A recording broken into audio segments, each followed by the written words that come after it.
This is vlog number 11 for English 153, Intro to Women Authors, and we did not read anything this week. Instead, we all went to a field trip to the library, it's obvious, and so I'm vlogging about that. Full disclosure, I already had my research material going in to that trip. I'm going to be using Conundrum from class and the Judith Butler Gender Performativity video on YouTube, as well as Judith Butler's dissertation, Gender Trouble.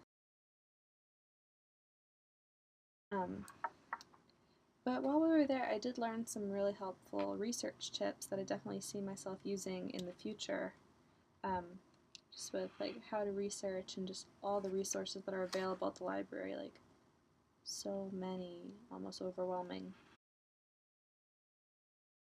And particularly learning how to pull a book from the stacks.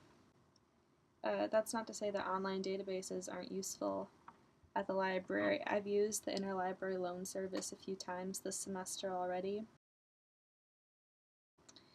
And I've used the SAGE database through the library to do projects for other classes.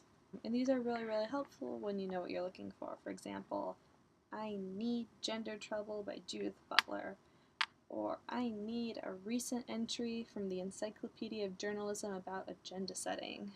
So anyway, I had some knowledge about the online resources going in, but was like completely lost when it came to like just the maze of bookshelves and how to like pull books from the stacks. And it's really, really daunting at the MSU library just because it's like so huge. You could fit like 10 of my hometown libraries into just the main MSU library. Like, that's not an exaggeration. I really think you could fit 10 in there.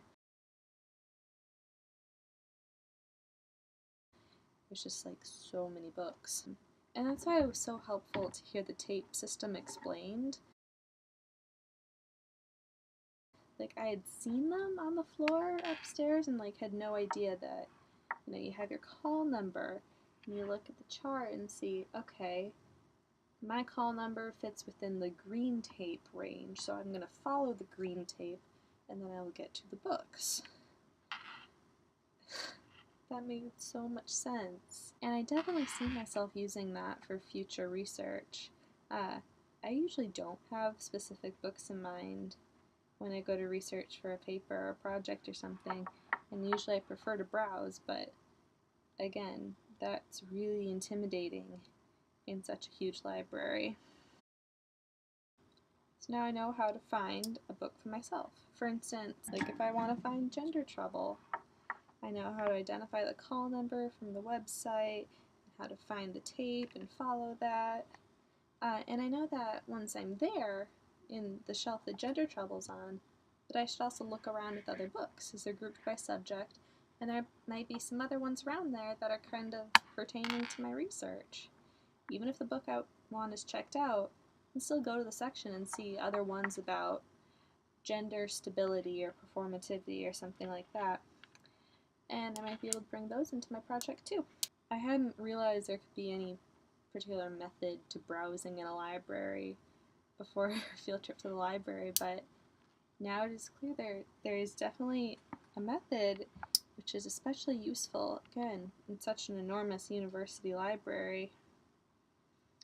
And I definitely will use that for any future projects.